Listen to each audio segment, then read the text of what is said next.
The wind screams around the broken tower of Orthanc, as if the stone itself is in pain.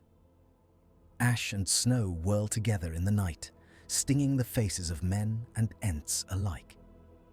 Below, the flooded wreck of Isengard glows with scattered fires. Above, at a single high window, a white hand grips black stone until the knuckles blanch, and a voice that once ordered armies cracks on 3 quiet words that no one hears. I was wrong. If this kind of deep Middle-earth what-if pulls you in, tap like so more wanderers can find it, and subscribe to walk these alternate roads with us. Tell me in the comments which realm you would stand for in this timeline. The White City, the Golden Wood, or the broken ring of Isengard itself. Saruman stands alone in the high chamber, robes tattered, staff gone, pride bleeding out of him like the warmth from his hands. The Palantir sits on its dark pedestal, veiled, but he feels its weight in the room like an accusation. Outside, the last echoes of Treebeard's booming voice fade as the Ents withdraw to their long watch. The water in the ring of Isengard laps softly, mockingly, against toppled furnaces and drowned war machines. He feels something he has not allowed himself to feel in an age. Fear that is not for loss of power, but for loss of self. Gandalf's words still hang in the air, sharp and cold as the mountain wind that cuts through the broken shutters. Your staff is broken. There had been a flash of white, a crack like a tree splitting in winter frost, and the staff that had been his companion, his symbol, his weapon, shattered in his hands. Power had gone out of him like breath from a struck man. He had staggered, and for a single heartbeat, his eyes had met Gandalf's and seen no hatred there, only sorrow, and something else he could not name then. Now, with the tower empty around him and the weight of ages pressing down, he names it hope. He hears again the voices below, fading as the company rides away. Theoden's bitterness, Gimla's rough mutter, Legolas speaking softly in the tongue of the Eldar, Merry and Pippin laughing with forced brightness.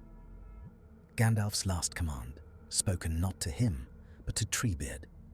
Keep him safe. I need him alive. He had scoffed at that. Safe. As if he, Saruman the Wise, needed guarding like a wayward child. Yet as the night deepens and the cold seeps through stone and bone, he begins to understand. He is a prisoner, not only of Orthanc, but of the path he has walked, of the White Hand banners now sodden and torn in the flooded ring, of the voice that still whispers from the darkness behind the veiled stone. Saruman turns his back on the Palantir. His hand trembles. Enough, he whispers, to the empty air, to himself, to the shadow that has twined itself around his thoughts for so long that he no longer remembers their first meeting. Enough. The shadow does not like that word. Pain flares behind his eyes, a pressure like iron bands tightening around his skull. He gasps, staggers, catches himself on the cold stone of the window embrasure. Below, the moon breaks from behind a cloud, and silver light spills over the drowned pits and broken wheels. For a moment, he sees Isengard as it was when he first came. Green, quiet, a circle of trees around a tower older than memory. He hears the wind in the leaves, not the roar of forges. He smells sap and earth, not smoke and oil. He had loved this place once. He had forgotten that. The pain builds, a rising tide. In the darkness behind his eyes, a lidless gaze opens, burning, pitiless. Saruman. The voice is not sound. It is pressure, heat, command. It has many names in many tongues, but he has long since ceased to use any of them. To him, it has become a presence only, a certainty, a weight that pressed in every time he dared to look into the stone. Saruman. He has knelt to that voice. He has argued with it, parleyed, bargained, lied. He has believed he could use it as a man might use fire. He has told himself that he bent only to the inevitable tide of the world, that he guided that tide. He knows now that he lied. Why do you turn away? The presence demands, though it already knows. You are needed. The game is not done. The war is not lost. Look, see, act. Saruman's fingers dig into the stone until they ache. Now, he whispers. The pressure increases, a scream held just beneath hearing. You dare to deny me? He thinks of Gandalf upon Shadowfax, white as a shard of the sun against the dark storm over Rohan. He thinks of Theoden straightening in his saddle, as if a great weight had been lifted from his shoulders.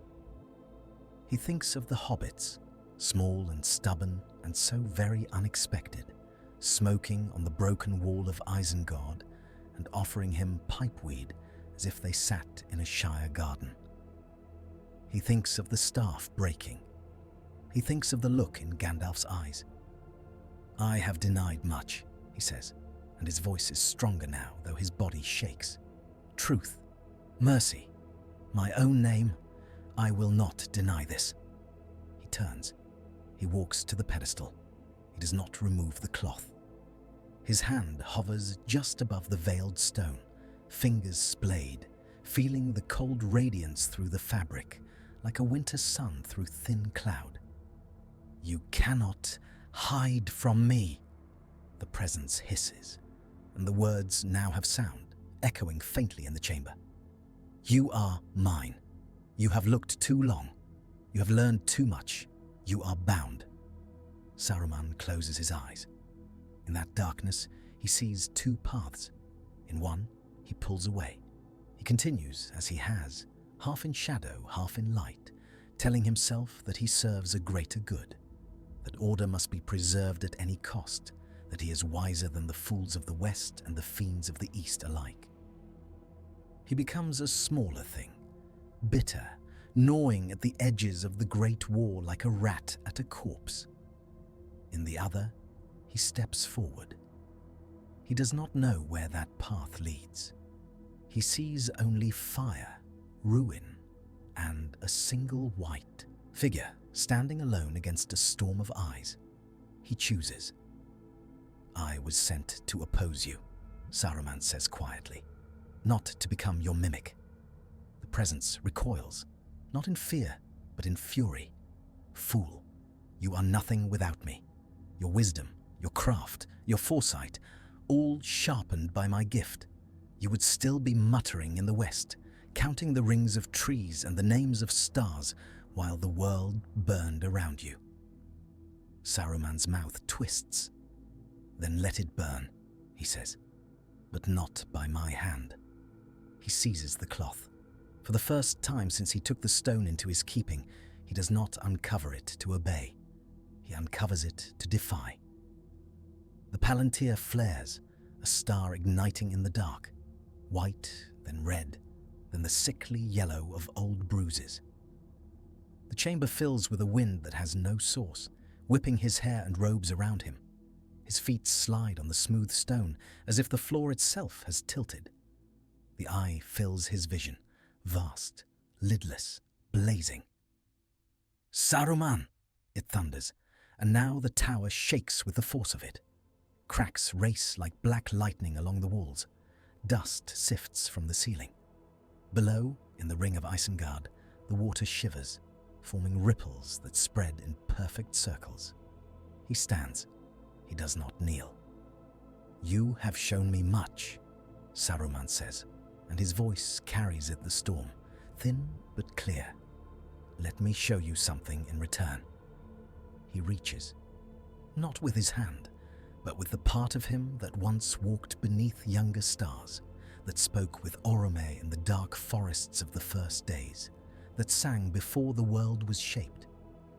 The part that he has buried under layers of cunning and pride and fear. For a heartbeat, the eye falters. The presence had forgotten that he was not born in Middle-earth. Saruman pours himself into the stone. Memory, regret, the feel of green leaves under his fingers when he first came to Isengard, the sound of the sea in the west that he has not heard in an age, the face of Gandalf laughing in some long-ago council, the small warmth of a hobbit's offered pipe. He pours in his knowledge of Sauron's plans, the maps he has traced in his mind, the numbers of the hosts he has counted, the weaknesses he has seen. He does not hide any of it. He thrusts it outward, not toward the burning eye, but past it, far, far past it, across leagues of earth and sea, across the bent back of the world, toward a single other stone in a white tower by the sea. In Minas Tirith, Denethor, son of Ecthelion, jerks awake in the high chamber of the Tower of Ecthelion, heart pounding. The palantir before him, which had a moment ago shown him only the mustering of dark shapes in the east, flares like a star going nova. He cries out, shielding his eyes, but the light sears through his lids. For an instant that stretches into an eternity, he sees through another's sight. He sees Orthanc from within, the broken wizard standing before the stone, hair whipped by an unseen wind, eyes blazing with a light Denethor has never seen in any of the Istari. He feels the weight of centuries, the ache of pride, the knife of regret. He hears, not with ears, but with the mind, Saruman's hoarse whisper. Take it. Take all of it. You are not alone. And then, like a river breaking its banks, images flood him. Armies of Uruk-hai marching in secret through the night. The black gate of Mordor opening to let forth a host like a storm. The 9 riders in black circling above like carrion crows. A small figure, hunched and determined, crawling up a black stair in a land of ash. A white city gleaming under the sun, its walls already shadowed by an unseen hand. Denethor staggers, clutching at the stone, at his chest, at the air. His mind, already strained by his long and secret use of the palantir, shudders on the brink. He hears another voice in the storm. Not Saruman's, not his own. A cold, commanding tone, edged with steel and grief held in check. Denethor. He knows that voice. Gandalf, he gasps. Not in the chamber, not in Minas Tirith, in the stone. For a heartbeat, 3 minds touch. Saruman pouring out his hoarded secrets in one desperate torrent. Denethor, proud and weary, caught between despair and a flicker of something like hope. Gandalf, riding under the stars, his hand on another stone far away, feeling the sudden surge like a wave against his palm.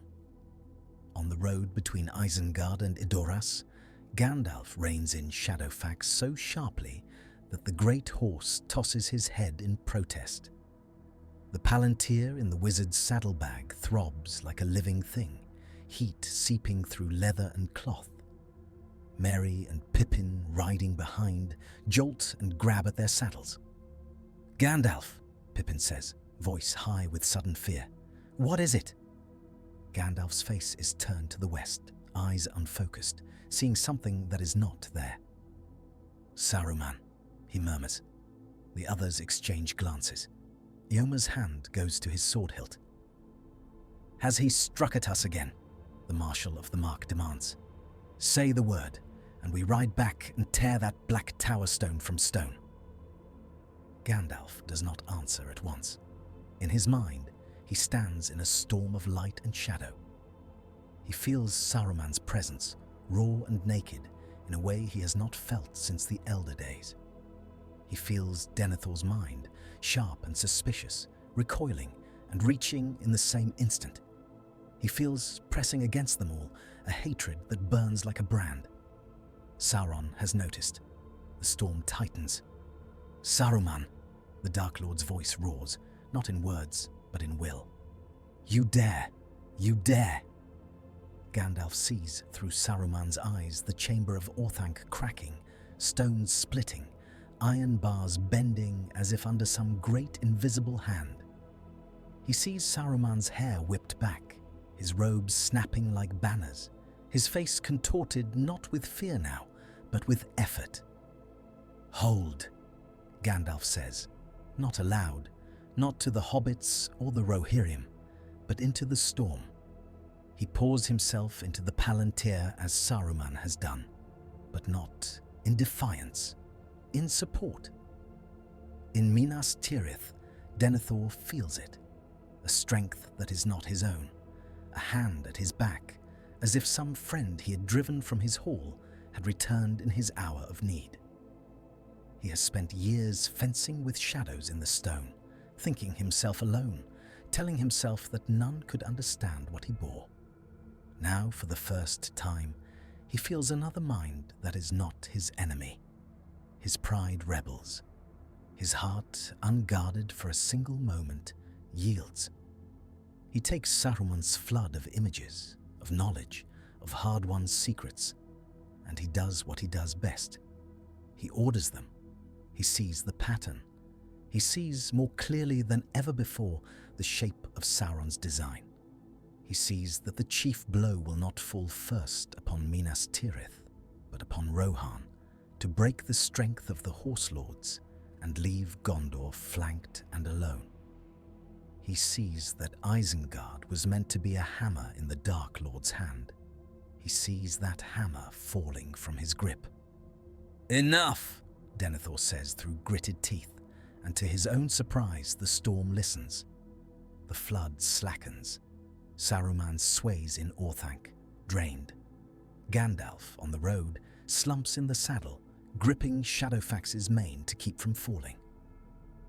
Denethor straightens in the high chair of the Tower of Ecthelion, breath coming hard, sweat cold on his brow. The Palantir before him dims, its light sinking back to a sullen ember. In the sudden quiet, three thoughts echo. Saruman's, ragged and astonished. Denethor's, bruised but burning. Gandalf's, steady as a staff planted in the earth. So, it can still be done. In Orthanc, Saruman lets the cloth fall over the stone. The presence behind it rages, but its immediate grip has been broken. The tower creaks, then stills. Dust settles. The wind dies. Saruman's knees give way. He sinks to the floor, hands flat on the cold stone, chest heaving. For a long time, he does not move. He listens to his own breathing, harsh and unfamiliar in the quiet. He feels the ache in his bones, the tremor in his fingers. He feels like a bruise pressed by an unseen thumb, the place where Sauron's will has lodged in him over long years. It is not gone, but it is no longer unquestioned. He has done something he had told himself was impossible. He has said no. He begins to laugh. It is not a pleasant sound. It is raw and cracked and a little wild. It echoes strangely in the high chamber, bouncing off bookshelves and empty stands where once hung maps and devices of strange design. He laughs until his throat hurts and his eyes sting. He laughs until the laughter breaks into something else. When the tears stop, he pushes himself to his feet. He goes to the shattered window. The moon has climbed higher. The flooded ring of Isengard gleams silver, broken only by the dark shapes of drowned machinery and the jagged stumps of felled trees. On the far side, near the broken gate, he sees movement. Tall, slow, deliberate. Treebird. The Ent's great head turns, as if he feels the gaze upon him. His eyes, deep and dark as old wells, lift toward the tower. Saruman hesitates. Then he does something he has not done in longer than he can remember. He opens his mouth and speaks without calculation. "Fangorn," he calls, and his voice carries strangely in the clear night air. "Treebeard." The Ent stops. His vast, bark-covered hands hang at his sides. His beard of moss and lichens stirs in the breeze. He looks up. "Saruman," he rumbles, and there is no title in his voice now. No "of many colours," no "the wise." Only the name, bare and heavy with memory. Saruman's hand rests on the broken stone of the window. He feels the roughness under his palm, the chill of the night. "I have wronged you," he says. The words taste bitter. He says them anyway. "I have wronged your people, your trees, this land. I have betrayed the trust you gave me when first I came to this valley. I have served the enemy in all but name." He draws a breath that shudders. "I would make amends, if I may." A long silence answers him. The wind sighs through the broken arches of Isengard. Somewhere in the drowned pits, water gurgles over a fallen wheel. Treebeard does not move. At last, his deep voice rises again, slow and creaking like a great branch in a winter gale. "Whom, Haram, many years have we watched you, Saruman. Many words have we heard from your mouth. Fair words, clever words, twisting words. We have seen your axes bite and your fires burn. We have seen your white hand upon the hills." He lifts one enormous hand, fingers spread, and looks at it as if he sees there the scars of that hand. "We do not forget." Saruman closes his eyes. "I do not ask you to forget," he says, "nor to forgive." He opens his eyes again. "But the enemy we both opposed once grows stronger even now. I have knowledge that may yet be turned against him. I am caged here. You hold the key." He spreads his hands empty. "Let me out." The words hang between tower and tree. In the distance, a wolf howls. Treebeard's eyes narrow. "Out," he repeats, and the word is like a stone dropped into a deep pool. "Where would you go, Saruman who was?" Saruman flinches at the name. He answers anyway. "To Rohan," he says. "To Gondor. To any who will still listen. I have seen the shape of Sauron's war. I have seen his hosts. I have seen his road into the west. I have seen the small hope that walks into his very land." He leans forward over the sill, voice hardening. "I would help them." Treebeard's brows rise like two hills. "Help," he says slowly. "Whom? You would help, as you helped us." Saruman's temper flares, old and sharp. "Do you think I do this for you?" he snaps, then bites the words back, ashamed even as they leave his tongue. "No, I do it because I must.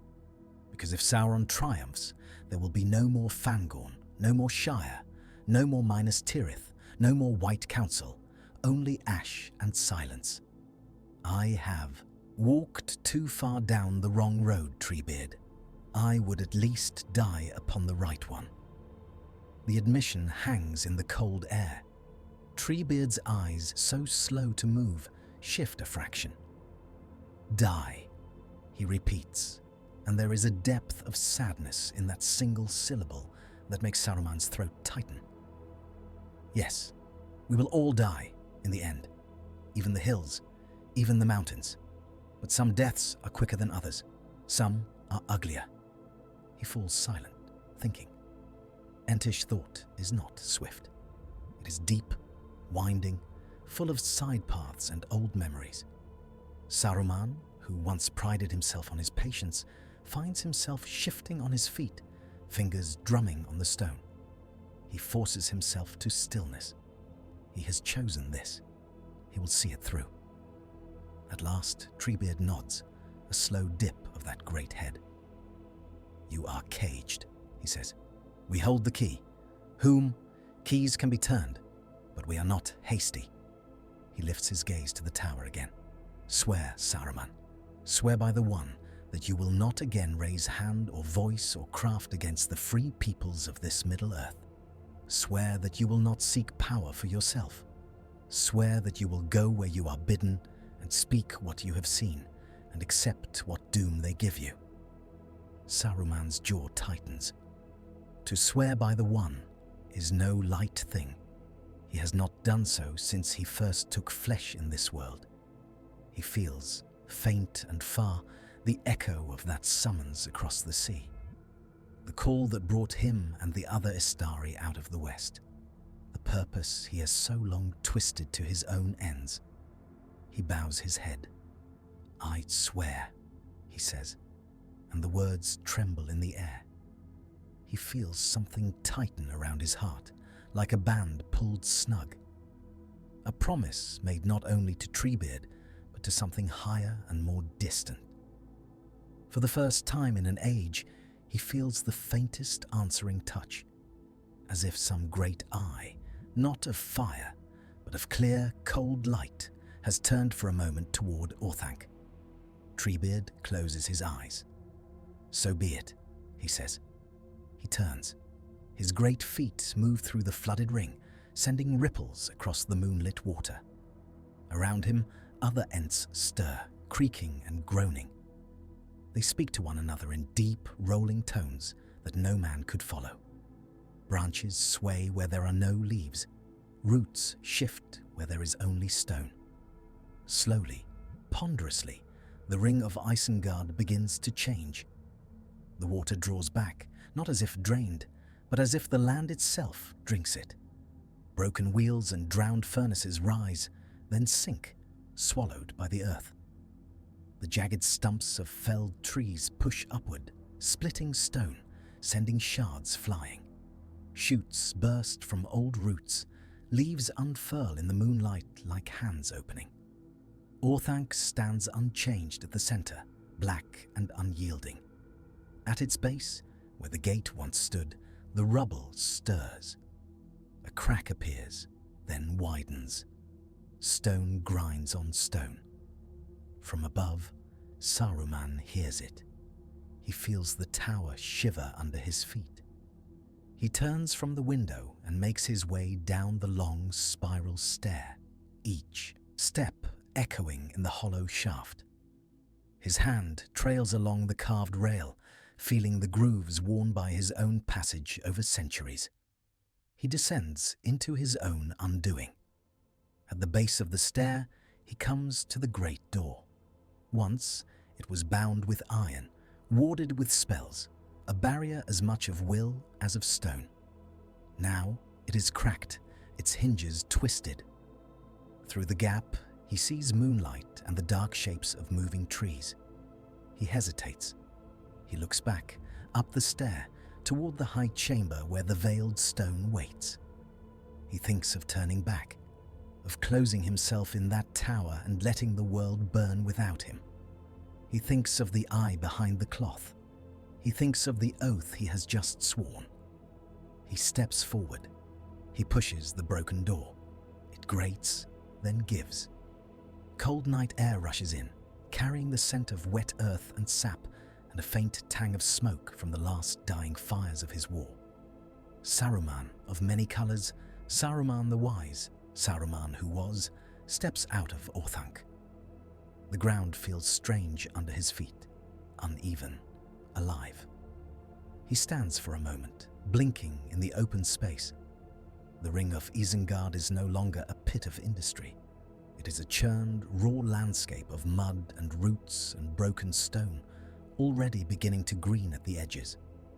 Around him, Ents stand like a moving forest. Treebeard looms before him, taller than the gate, eyes deep and unreadable. Behind the Ents, half hidden among the roots and rubble, Saruman sees other shapes, smaller, rounder, hobbits. Merry and Pippin peer out from behind a root, eyes wide. Pippin's hand goes automatically to his mouth, as if searching for a pipe that is not there. Merry's fingers tighten on a bit of broken spear. They had not expected to see Saruman again outside the tower. They had not expected to see him without his staff. Saruman's gaze meets theirs. He remembers their laughter on the wall, their offer of pipeweed, their quick, sharp questions, their fear masked with bravado. He inclines his head, a small, stiff gesture. "Master Meriadoc, Master Peregrine. Pippin's eyes grow even wider. He remembers our names, he whispers. Merry elbows him, hard. Treebeard's voice rolls over them like distant thunder. We have turned the key, he says. You are free to go, Saruman, but not far. Not yet. He gestures with one great hand. Beyond the broken ring at the edge of the plain, Saruman sees a line of riders. Banners snap in the wind, white horse on green. Spears glint in the moonlight. At their head, a single tall figure in mail and a flowing cloak, his hair like pale gold even under the night sky. Theoden, King of Rohan, waits. Beside him, on a horse as white as foam, sits another figure in grey and white, staff in hand, hat gone, hair shining like silver. Gandalf. Saruman's breath catches. He had not truly believed he would see that face again, not without a wall of force between them. He looks at Treebeard. You mean to hand me over, he says. Treebeard's eyes blink slowly. We mean to keep our oath, the Ent replies. We will not slay you. We will not let you go free to wander. We will give you to those you have wronged, that they may hear your words and judge your fate. That is our doom, and yours. Saruman's mouth twists. Doom, he says softly. Yes. He squares his shoulders. Very well. He steps forward. Each pace across the churned earth feels heavier than the last. The moonlight paints his tattered white robes in shades of grey. His bare head feels suddenly vulnerable without the shelter of his hood. Merry and Pippin watch him go, silent now. Pippin's hand finds Merry's, and for once the older hobbit does not shake it off. At the edge of the ring, the riders of Rohan shift, horses snorting, hooves stamping. Eomer's hand tightens on his spear as he sees the figure emerging from the wreck of Isengard.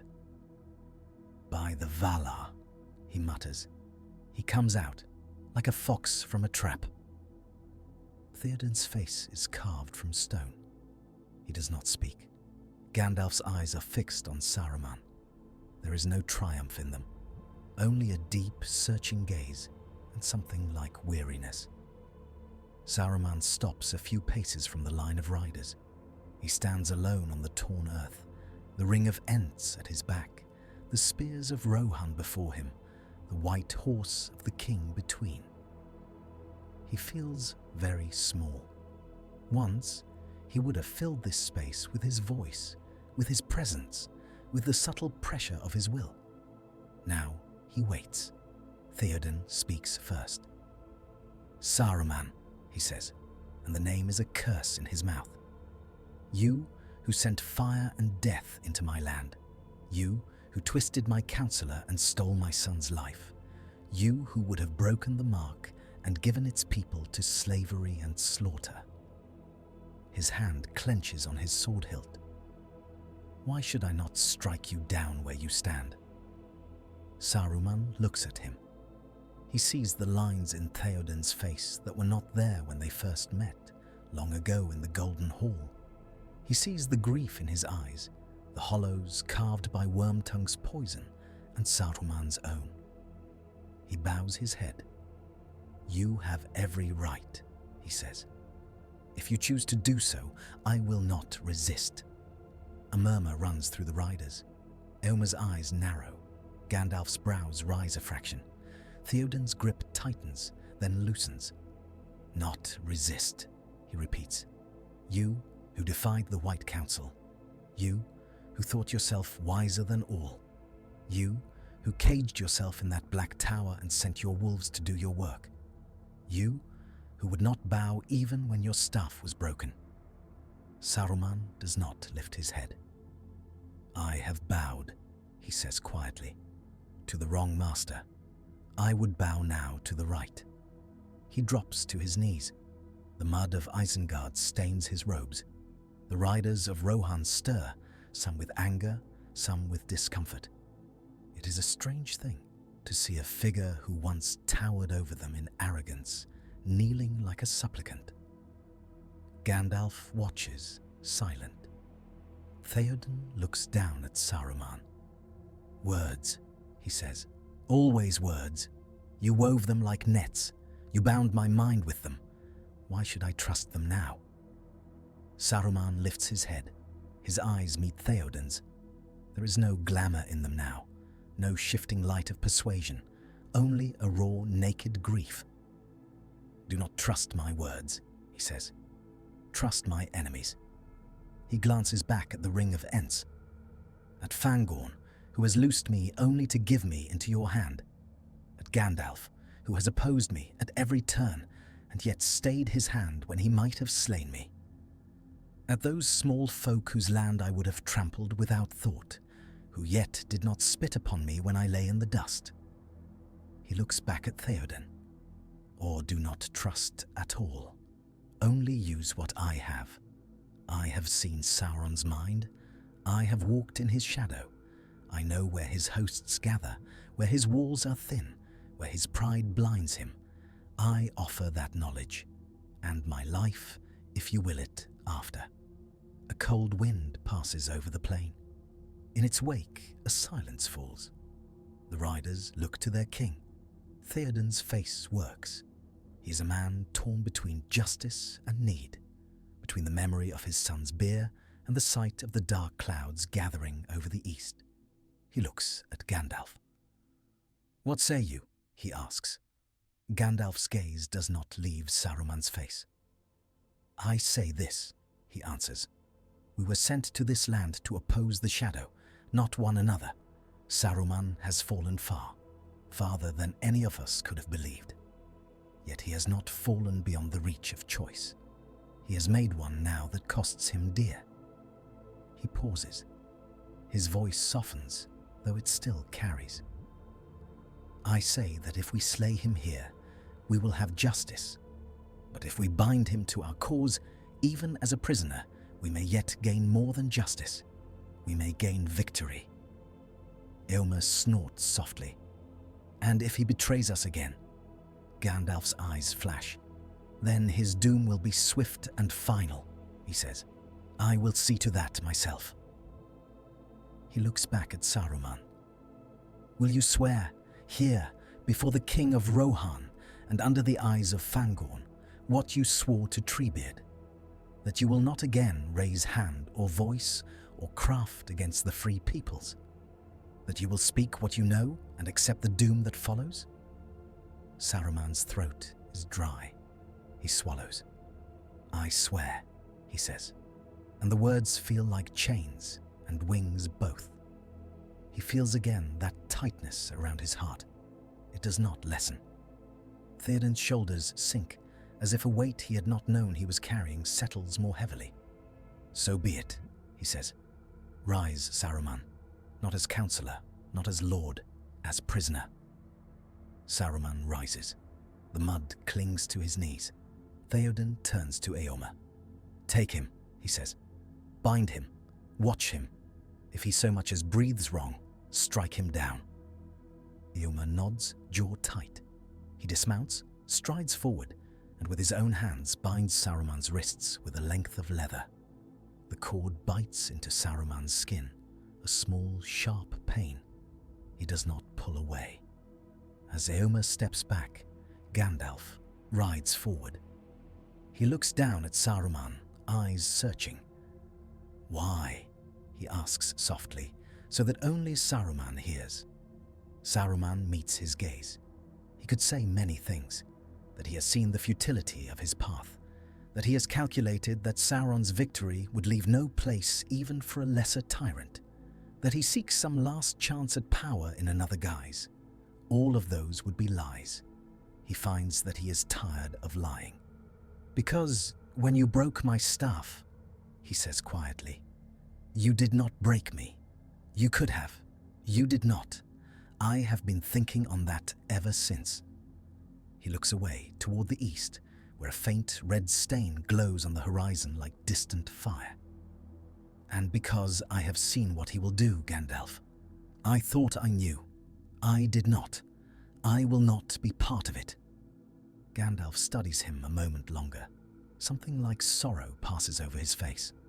Then walk this road, he says, as far as you may. He turns Shadowfax, the riders of Rohan wheel. Behind them, the Ents begin to withdraw, their great forms melting back into the darkness. Treebeard raises one vast hand in a slow, grave gesture that is not quite farewell. Saruman, bound, walks among the horses. He does not look back at Orthanc. He does not need to. He feels its shadow on his back, like a hand that has finally let go. On the road to Edoras, the company is a strange one. Theoden, riding with the weight of a kingdom on his shoulders. Eomer, fierce and watchful. Eowyn, white-faced and silent, her eyes flicking often to the bound figure walking among the riders. Gandalf, thoughtful, his hand often straying to the saddlebag where the palantir rests. Merry and Pippin, perched behind riders, whispering to one another, their glances darting between the Rohirrim and Saruman. And Saruman himself, staffless, his hands bound before him, his steps measured. He feels the eyes on him. He feels the suspicion, the anger, the fear. He does not try to dispel them. He walks. At night, when they make camp, they bind his hands to a stake and set a guard on him. He sits alone, his back to a small rise, watching the sparks of the campfires drift up into the star-pricked sky. On the second night, a small shadow detaches itself from the circle of light and approaches him. Pippin. He hesitates just out of reach, hands in his pockets, shifting from foot to foot. Saruman raises an eyebrow. "Come to mock the fallen wizard, Master Took," he says, his tone more weary than sharp. Pippin shakes his head. "No," he says. "I have had enough of mocking for a while. I have come to ask a question." Saruman's lips twitch. "Only one? You surprise me." Pippin flushes. He sits down on a stone, still just beyond Saruman's reach. "Why did you not take it?" he blurts. Saruman frowns. "Take what?" "The ring," Pippin says. "You had us. You had Rohan on the ropes. You had your army. You knew about it, did you not? Gandalf thinks you did. Why did you not send your Uruk-hai after Frodo, instead of us?" The name hangs in the night air. Saruman's eyes narrow. "You know of the ring-bearer?" Pippin shrugs, a small, tight movement. "I know enough," he says. "I know that there is a little hobbit somewhere in a very bad place, carrying a very bad thing, and that everyone seems to think the world hangs on him. I know that you knew more than you said, so why did you not take it?" Saruman looks into the fire. He sees in its shifting depths 100 choices made and unmade. "I wanted it," he says at last. "I wanted it more than anything. I dreamed of it. I schemed for it. I told myself that with it I could order the world, set it to rights, end the chaos that has plagued it since the first dawn. I told myself many things." He smiles, a thin, bitter curve. But Sauron wanted it more, and he had had it in his hand. He had shaped it, poured himself into it. He knew its ways better than I. I feared that if I reached for it, I would not take it, but be taken by it, that I would not master it, but be mastered. Pippin shivers. "So you were afraid," he says. "Yes," Saruman answers. "I was afraid. I chose the lesser evil as I saw it, to serve Sauron, to learn from him, to bide my time, to strike when he was weak. I told myself that was wisdom." He looks at Pippin. It was cowardice. Pippin meets his gaze. He thinks of his own hand, reaching for the palantir in the dark of the night, drawn by curiosity and something he could not name. He thinks of the burning eye in his mind, the voice, the terror. He swallows. "I was afraid too," he says quietly. Saruman's eyes soften, just a fraction. "You are still here," he says. That is more than can be said for many who have looked into such things. Pippin hunches his shoulders. Gandalf was very cross, he mutters. Saruman's mouth quirks. I can imagine, he says. They sit in silence for a while, listening to the crackle of the fire, the soft murmur of the Rohirrim, the distant howl of a wolf. At last, Pippin stands. Gandalf says you might help, he says. I do not know if I believe him, but I hope he's right. He hesitates. Good night, Saruman. Saruman blinks. It has been a long time since anyone has wished him a good anything without irony. Good night, Peregrine Took, he says. Pippin goes back to the fire. Saruman leans his head back against the rise and looks at the stars. He thinks of the road ahead, Edoras, the muster of Rohan, the ride to Gondor, the siege that will come, the small figure stumbling through Mordor. He thinks of the oath around his heart. He sleeps, and in his dreams he walks in a green valley in the west, under a sky unshadowed by any eye. In Minas Tirith, Denethor sits alone in his high chamber. The palantir before him is veiled. His hands, long-fingered and strong, rest on the arms of his chair. His eyes are fixed on the east. He has seen much in the storm that passed through the stone. He has seen Saruman's defiance, Gandalf's support, his own part in that brief alliance of minds. He has seen Sauron's fury. He has seen the hosts mustering in Mordor, the black sails readying in distant harbours, the long road through Ithilien. He has also seen something else, a small figure, hunched and weary, crawling up a black stair, another, twisted and pale, slinking behind. A ring on a chain, glinting faintly in the darkness. He knows now with a certainty that burns what Gandalf and Elrond have done. They have sent the weapon of the enemy into the enemy's own land in the hands of a halfling. He feels betrayed. He feels vindicated. He feels, for the first time in many years, that he is not the only one carrying a secret. He will not be outplayed. He rises. He goes down from the Tower of Ecthelion, through the silent halls of the citadel, to the chamber where his son Boromir's horn hangs broken on the wall. He stands before it for a long time. Foolish, he murmurs, foolish and brave and doomed.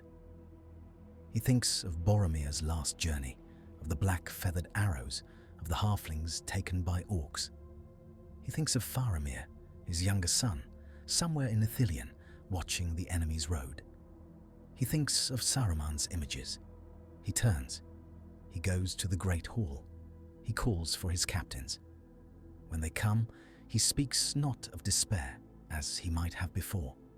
He speaks of preparation, of walls strengthened, of supplies laid in, of messengers sent to Rohan with words not of pleading, but of alliance.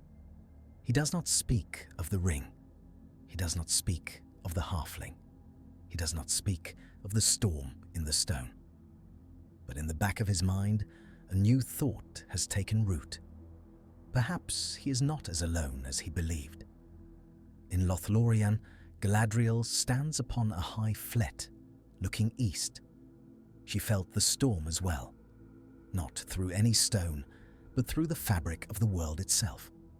A tremor in the song, a discordant note that resolved unexpectedly into a new harmony.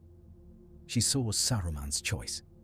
She saw the white hand turn, just a fraction, away from the fire and toward the light. She smiles, a small sad curve of her lips. So, she murmurs, you remember yourself at last, Curunir. Celeborn joins her, his hand light on her arm. There is hope then, he asks. She does not answer at once. Her gaze is on the east, where a faint red glow stains the horizon. Hope, she says at last, is never a simple thing. A stone thrown into a pool makes many ripples. Some wash the shore clean, Some break the bank. Saruman's choice will change much, for good and ill. Celeborn looks at her. For ill, he repeats. Galadriel's eyes are distant. He knows much, she says. He will speak much. He will arm our friends with knowledge they did not have. But knowledge cuts both ways. Pride may yet twist this road. Old grudges may flare. The enemy will not sit idle. She looks down at her hands. They were 5, she says softly. Now one has fallen and rises, perhaps a little. Another walks in shadow. 2 are gone. 1 stands in the breach. This is not how it was meant to be. Celeborn's hand tightens on her arm. Nothing in this world is as it was meant to be, he says.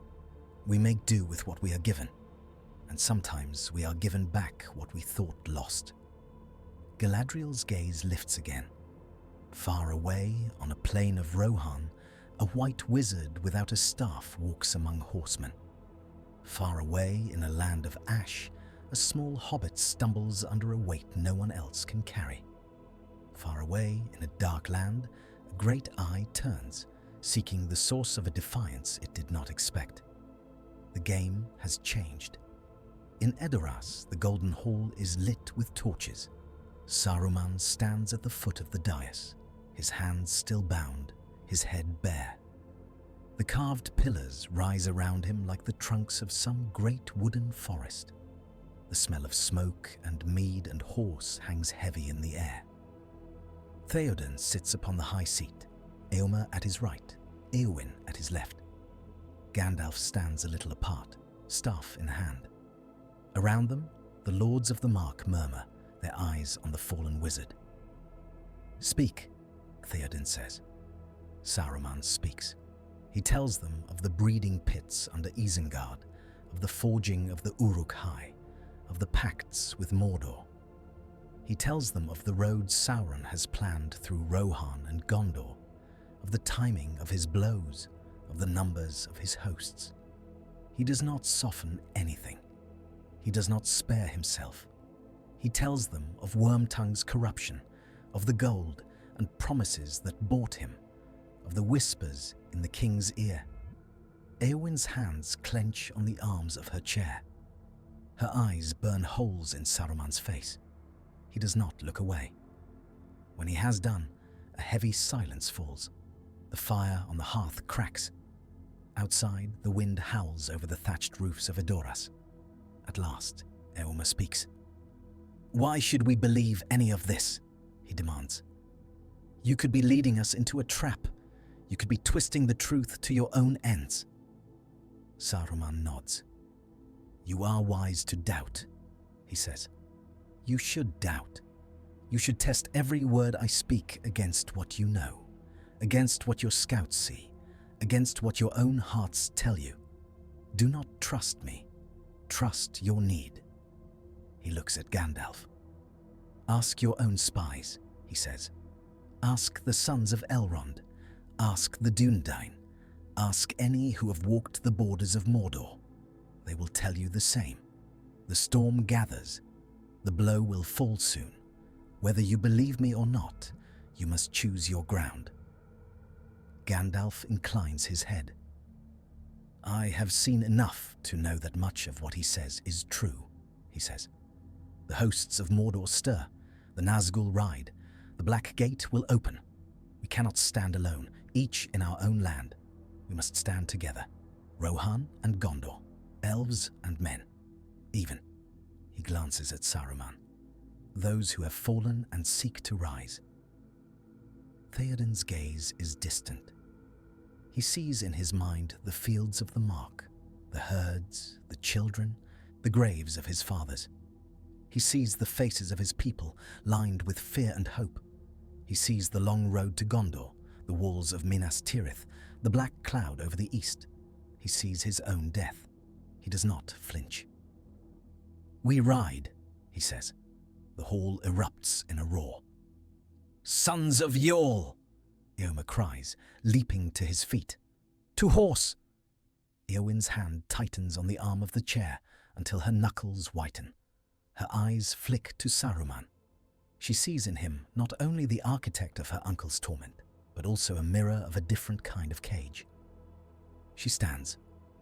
"While you ride," she says, her voice clear, "I will guard those who remain.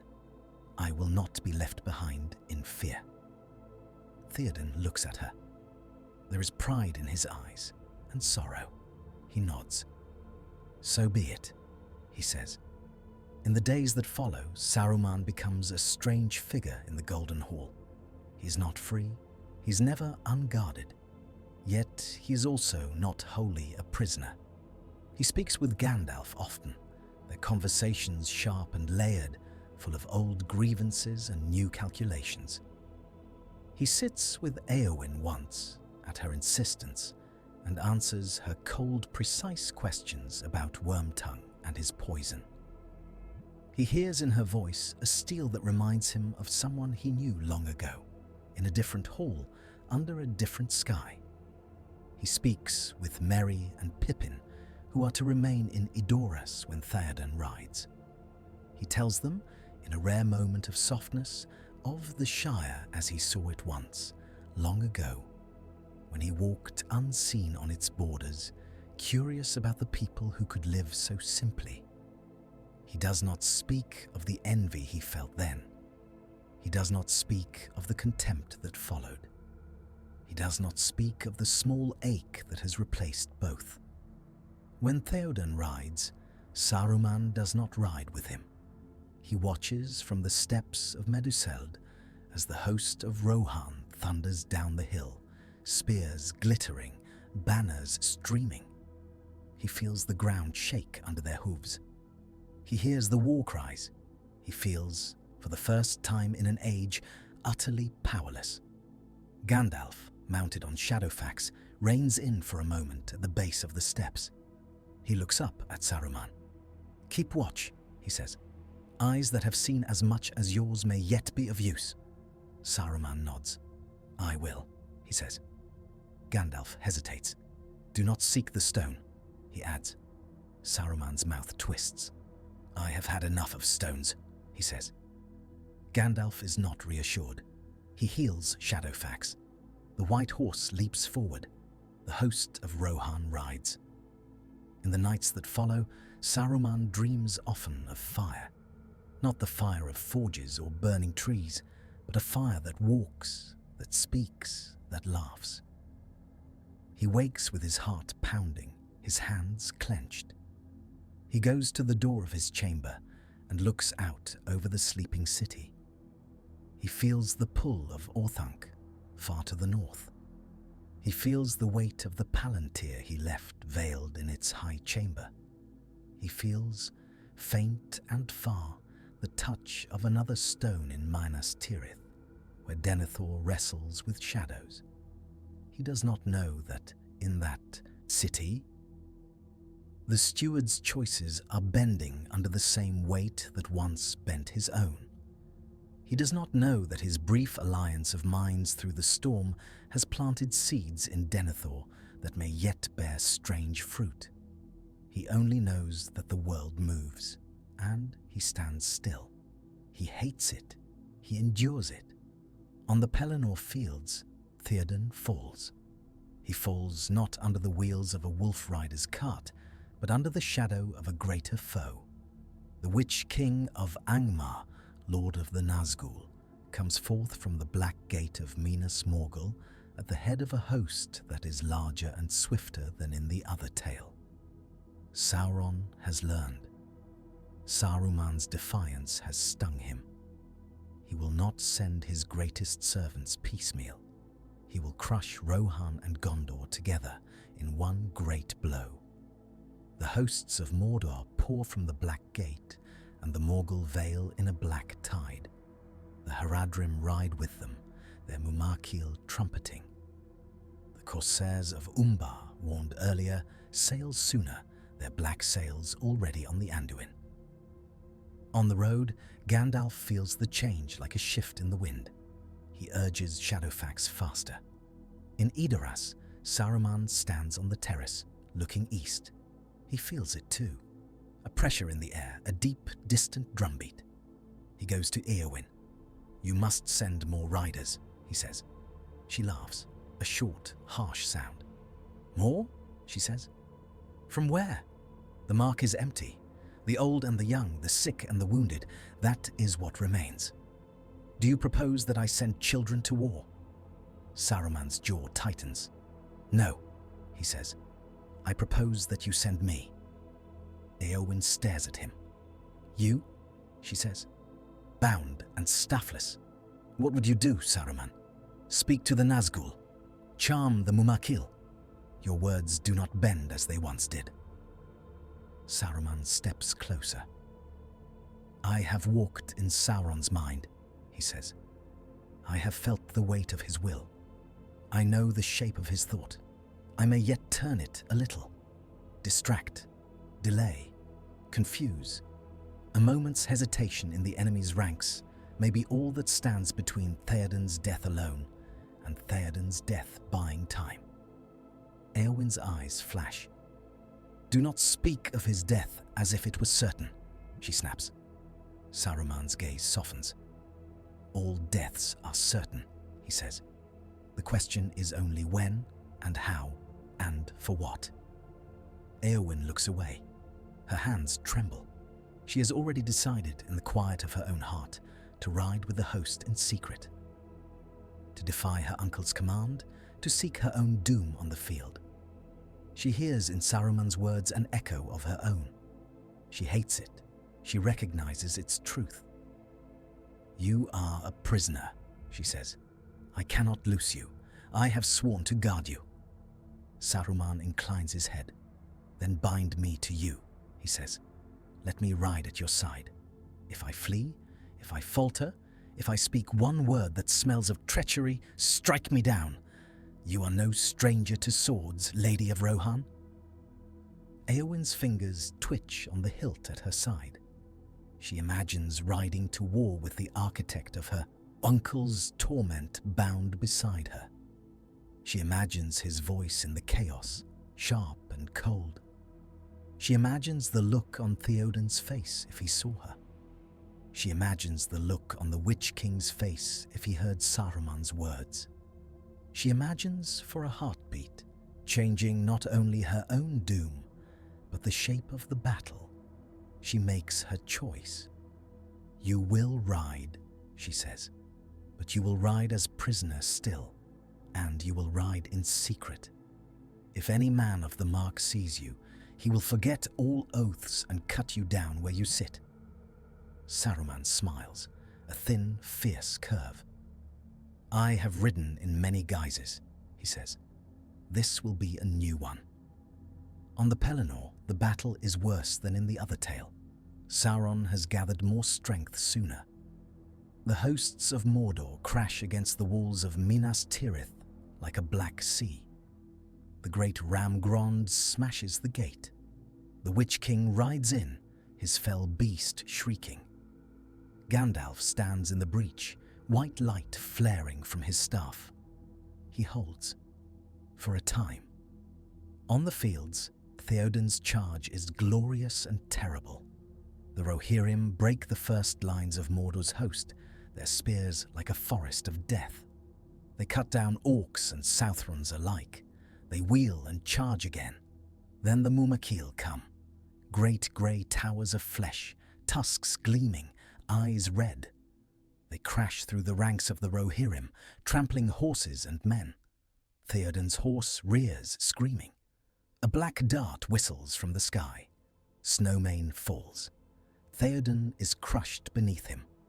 The Witch King descends. But he does not find Éowyn alone, with only Merry at her side. He finds something stranger. A rider in the livery of Rohan, helm on, hair hidden, stands over the fallen king, sword drawn. At that rider's side, bound to the saddle with leather thongs, hands still tied before him, sits a white-haired figure in tattered robes, Saruman. The Witch King's cold laughter rings across the field. "Hinder me not," he says. "You are fools to stand before me. No living man may hinder me." The rider throws back the helm. Golden hair spills out. Eowyn's eyes blaze. "But no living man am I," she cries. "You look upon a woman."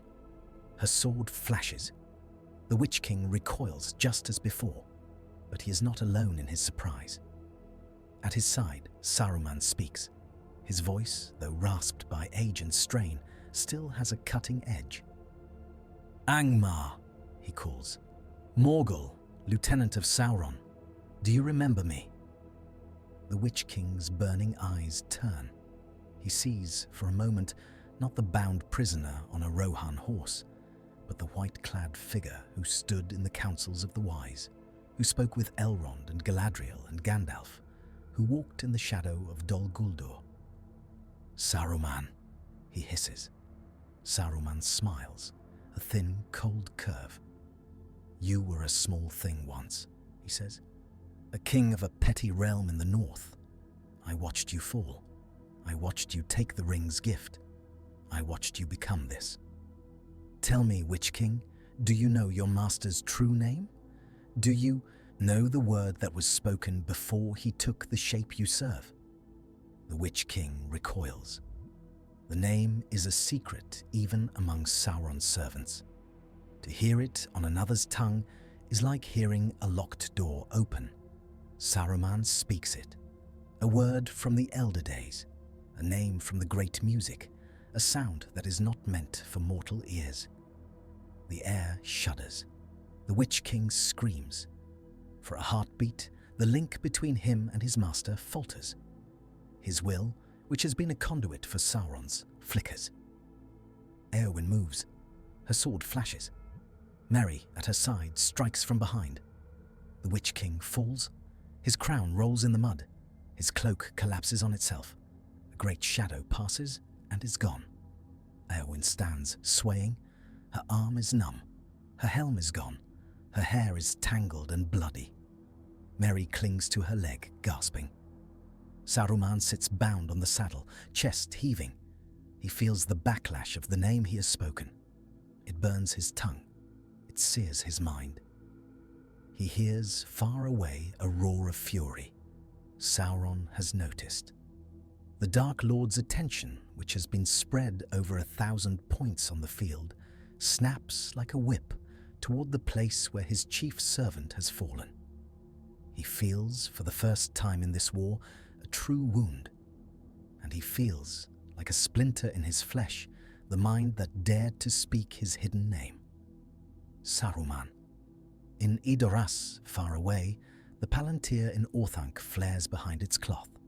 The tower shakes. No one is there to see it. On the Pelennor, Sauron's will slams into Saruman like a hammer. Saruman screams. His head feels as if it will split. He feels the Dark Lord's fury pouring into him, seeking a way back into the world, into any vessel that will hold it. He has opened a door. He has no strength left to close it. He feels something else. A hand on his shoulder, a voice in his ear. "Hold, Curunir." Gandalf. He is there, white and terrible, his staff blazing, his eyes like stars. He stands between Saruman and the storm, his will a wall. Sauron's fury crashes against that wall. For a moment, the two powers strain. The field around them seems to blur. Men and orcs alike feel a pressure in their skulls, a ringing in their ears. Then, like a wave breaking on a rock, the storm splits. Part of it surges back toward Mordor, toward the Black Gate, toward the small figure crawling toward a mountain. Part of it lashes around Gandalf and Saruman, seeking any crack. Gandalf grits his teeth. His staff shakes in his hand. "Saruman," he says, "you opened this. You must help close it." Saruman's vision swims. He sees, in that moment, two paths again. In one, he lets go. He lets the storm in. He becomes a conduit for Sauron, a second vessel for that ancient malice. He gains power beyond anything he has known. He loses himself utterly. In the other, he stands. He has nothing left. No staff, no tower, no armies, only his will. He remembers the music. He He remembers the stars. He remembers the oath around his heart. He stands. He takes the storm that pours into him, the fury, the hatred, the ancient hunger, and he does what he has done all his life. He shapes it, not to his own design, to another's. He turns it just a little, away from the field, away from the city, away from the host of Rohan and Gondor, toward the mountain. In Mordor, Frodo Baggins stumbles. The ring weighs on his neck like iron. His breath comes in ragged gasps. The air is ash. The sky is fire. Samwise Gamgee, at his side, looks at him with eyes full of love and fear. "Come on, Mr. Frodo," he says. "Just a bit further." Frodo shakes his head. "I cannot," he whispers. He feels the eye on him, searching, burning. Then, suddenly, it is gone. Not gone. Turned. Away from him. Towards something else. Toward a wound in its own flesh. The pressure lifts. For the first time in days, Frodo draws a breath that is not full of fire. He straightens, just a fraction. Sam feels it. He looks up at the mountain. The cracks in its side glow red. He hears, faint and far, a sound like distant thunder. "Now," Sam says. "Now, Mr. Frodo." They climb. On the Pelennor, Gandalf and Saruman stand in the eye of a storm that no one else can see. Their cloaks whip around them, their hair streams, their eyes burn. The staff in Gandalf's hand cracks, but does not break. Saruman's bonds snap, charred by forces no leather was meant to bear. He does not notice. He pours everything he has into that shaping. He feels something give, not in him. In Sauron, a thread stretched too far frays. The Dark Lord's attention, pulled between too many points, wavers. At the Samath Nar, on the lip of the Crack of Doom, Gollum bites off Frodo's finger and dances with the ring. He slips. He falls. The ring falls with him. It hits the fire. It melts. In Barad-dûr, the foundations of the Dark Tower tremble. The great eye, which has been fixed on 100 things at once, turns inward. It sees, for the first time, its own doom. It screams. On the Pelennor, the storm shatters. Gandalf staggers. His staff, cracked, splinters. The white light around him flickers. Saruman falls to his knees. He feels something tear in him, not a physical thing, something older. The part of him that was bound to the world, to his body, to his mission. It unravels. He sees, for a heartbeat, the straight road. He sees the west. He sees a shore he has not walked in an age. He hears a voice. "Come." He hesitates. He looks around. He sees Éowyn standing over the fallen Witch King, swaying but alive. He sees Merry at her side, tears on his face. He sees Theoden dying, his eyes on the sky, his lips forming Éowyn's name. He sees the hosts of Mordor faltering as the Dark Tower trembles. He sees the white walls of Minas Tirith, battered but unbroken.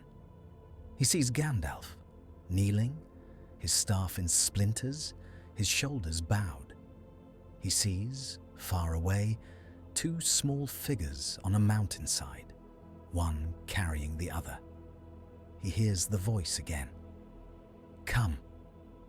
He looks down at his hands. They are old. They are stained. They are empty. He thinks of the oath around his heart. He thinks of the choice he made in Orthanc. He thinks of the path he has walked since. "No," he says. The word is not defiance now. It is surrender. Not yet.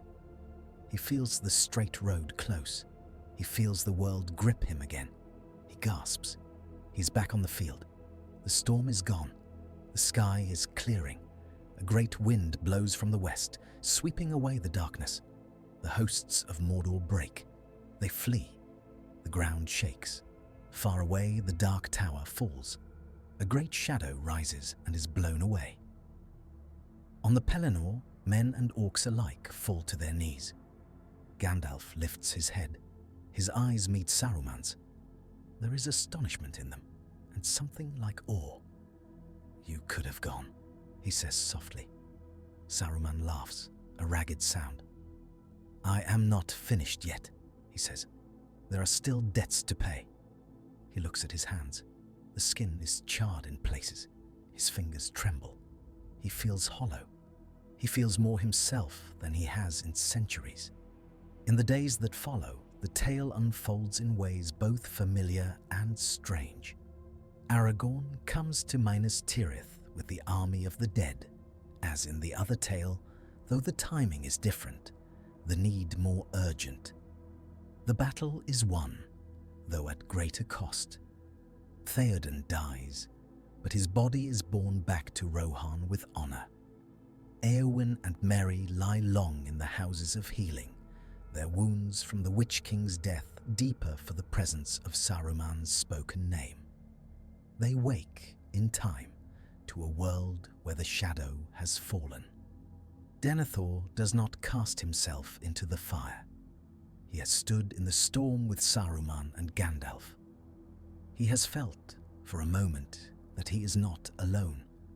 He still struggles with despair. He still rails against the choices of others.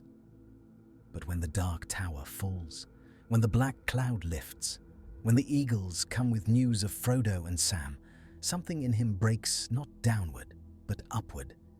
He weeps. He goes to the houses of healing. He sits by Faramir's bed. When his son wakes, he is there. Their words are not easy. They are not simple, but they are spoken. In Orthanc, the Palantir sits veiled and dark. No one goes to it. No one hears the faint, distant echoes of a voice that has lost its anchor. Sauron is gone. His malice lingers like smoke in old stone. Saruman feels it sometimes in the back of his mind, a phantom ache. He walks the streets of Minas Tirith, unbound now, though never unwatched. The people of the city look at him with suspicion, with fear, with curiosity. Children point. Old men spit. Some, who have heard whispers of his part on the Pelennor, look at him with a grudging respect. He does not seek their favor. He goes often to the houses of healing. He sits with Éowyn and Merry as they mend. He speaks with Aragorn, now king, in the high halls, their conversations cautious and careful, full of old politics and new realities. He goes once to the chamber of the Palantir in the Tower of Ecthelion. Denethor stands there, his hand on the cloth. They look at one another. Two proud men, both burned by the same fire. "You meddled in my city," Denethor says. Saruman inclines his head. "I did," he says, "and you meddled in my mind." Denethor's mouth twists. "So," he says, "we are even." They are not. They both know it. They stand in silence for a long time. At last, Denethor lifts the cloth. The Palantir gleams, clear and deep. "Will you look?" he asks. Saruman's hands tighten on his staff. He has a staff again. Gandalf gave it to him, a plain thing of ash wood, without gem or carving. A tool, not a symbol. He leans on it now. "No?" he says. Denethor's brows rise. "You refuse wisdom," he says. "You, who sought it so greedily." Saruman smiles, a small, tired curve. "I refuse that kind," he says. "I have seen enough through stones. I will see now with my own eyes." He turns. He leaves the chamber. Denethor watches him go. He looks down at the stone. He covers it again. In the Shire, things are different. There is no scouring. Saruman does not go north with Wormtongue to wreak his spite on the hobbits. Wormtongue dies on the Pelennor, cut down by a rider of Rohan as he tries to flee the field, his knife red, his eyes wild. Saruman hears of it. He feels a pang that surprises him. Not grief, regret. He had used Grima as a tool, then cast him aside. He had never once thought of him as a man. Now, too late, he wonders what might have been different if he had. The Shire still suffers, not from Saruman's malice, but from the long absence of its sons, from the shadows that have passed over the world. There are lean years. There are new tales told by the fireside, tales of far lands and great wars. Frodo returns, as in the other tale. He bears his wounds. He does not speak much of what he has seen. He smiles often, but the smile does not always reach his eyes. He hears, in the inns and on the roads, whispers of a fallen wizard who stood on the Pelennor and spoke a name that made a king of shadows fall. He hears that Saruman walks now in Minas Tirith, staff in hand, a prisoner and a counselor both. He thinks of the White Rider who saved him in the Shire from Black Riders. He thinks of the White Hand banners in the stories. He does not know what to make of it. He does not have to. His road lies west. On a grey morning at the Havens, he stands on the quay with Sam and Merry and Pippin and Gandalf and the elves. The white ship waits. Gandalf turns. He looks back one last time at the lands he has walked. He sees, in his mind's eye, a tall figure in white standing on a balcony in Minas Tirith, looking east. He had asked Saruman once, after the war, if he would come west when the time came. Saruman had laughed. "Do you think they would have me?" he had said. "After all I have done? After all I have failed to do?" Gandalf had looked at him. "I think," he had said slowly, "that mercy is greater than you or I have ever understood." Saruman had looked away. "I am not ready," he had said. Gandalf had nodded. "Then stay," he had said. "Walk this land a while longer. See what you have helped save. Perhaps, in time, you will hear the call again." Now, at the Havens, Gandalf feels that call. He steps onto the ship. The grey sea stretches before them. The white ship glides out. On a balcony in Minas Tirith, Saruman stands alone. The city is quiet in the early morning. The light is pale, washing the white stone in shades of silver and blue. He leans on his staff. His hair is whiter than it was. His face is lined. He looks east. The shadow over Mordor is gone. The mountains are still black, but their crowns are bare of cloud. The land between is still scarred, but green creeps back in slow, stubborn patches. He looks west. He cannot see the sea. He feels it, faintly, like a memory of music heard in youth. He feels, far away, a ship moving. He feels like a thread tugged gently the call. He closes his eyes. He hears again the voice he heard on the Pelennor. "Come." He hears his own answer. Not yet. He does not know how many years have passed since that day. Time has blurred. He has walked the streets of this city. He has sat in councils. He has advised and argued, and sometimes held his tongue. He has watched children grow and old men die. He has planted a single sapling in a courtyard and watched it reach for the sun. He has gone north once with a small company to see the Shire. He did not enter. He stood on a hill and looked down at the green fields, the round doors, the smoke rising from chimneys. He saw hobbits moving about their day. He turned away. He went back to Gondor. He has done what he could. It has never felt like enough. He opens his eyes. The city is waking. Voices rise from the streets. A bell rings. He feels the call again, stronger. He knows now what it is. Not command. Invitation. He could refuse it. He could stay. He could walk these halls until his body fails and his spirit fades, bound to the world he helped save and scar. He could. He does not. He turns. He goes down from the balcony, through the halls, past men and women who nod to him with respect or look away with unease. He goes to the gate. He walks out onto the road. He does not take a horse. He walks. The road west is long.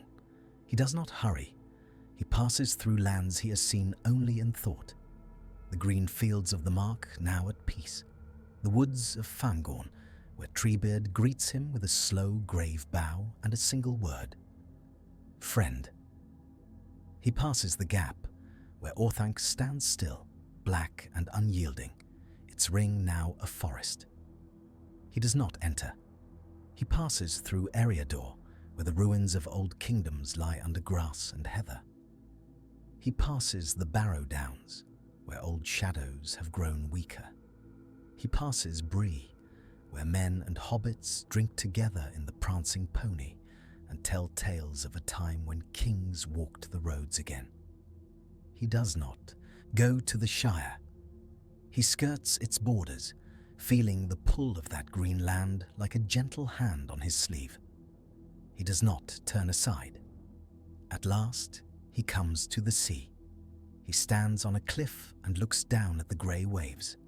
The wind tastes of salt. The sound of the surf is like a heartbeat.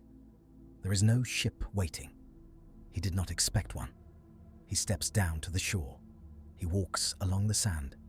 He feels the call, clear now, like a note held in the air. He steps into the water. It is cold.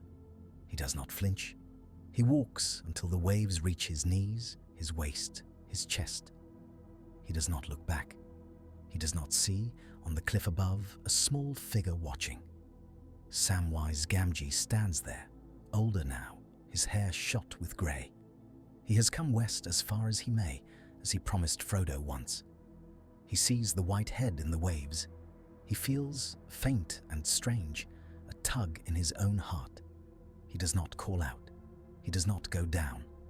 He watches. Saruman feels the water close over his shoulders. He feels the weight of his robes, the drag of the sea. He feels the call like a hand under his heart. He lets go. He steps forward. For a moment, the world is all cold and dark and pressure. Then it is not. He feels no weight. He feels no pain. He feels, for the first time since he took flesh in Middle-earth, whole. He hears the music. He hears a voice. Curunir. He opens his eyes. He stands on a shore not of this world. The sky is a colour no mortal language has words for. The sea is calm. On the strand before him stand figures he knows. Olorin, whom men called Gandalf, smiling, his eyes crinkling at the corners. Others, taller, brighter, their forms like memories of light. He feels something in him shrink. He feels something in him expand. He bows his head. I have failed, he says. Gandalf's hand rests on his shoulder. You have, he says, and you have not. You have done terrible harm, and you have done great good. You have broken oaths, and you have kept them. You have been proud beyond measure, and you have chosen at the last to be small. Saruman laughs, a sound that is not bitter now. Is that enough? He asks. Gandalf's eyes are kind. It is not for us to measure, he says, only to walk as far as we may. Saruman lifts his head. He looks back. He cannot see Middle-earth. He can feel it. A small, bright thing turning in the dark. He feels the mark he has left on it. Scars and something else. He feels, faintly, the growth of trees in the ring of Isengard, the laughter of children in the streets of Minas Tirith, the song of hobbits in the Green Dragon, the whisper of leaves in Fangorn, the quiet of the Shire at dusk. He feels, like a thread woven into a tapestry, his own small part. He turns away. He walks inland. On the cliff above the grey shore, Samwise Gamgee stands alone. The wind tugs at his cloak. The sea roars below. He feels, for a moment, as if the world has shifted just a little. He thinks of Frodo. He thinks of Gandalf. He thinks of a white wizard who was an enemy, and then, perhaps, something else. He does not know what to call it. He does not need to. He turns. He walks back toward the Shire. Behind him, the waves wash the footprints from the sand.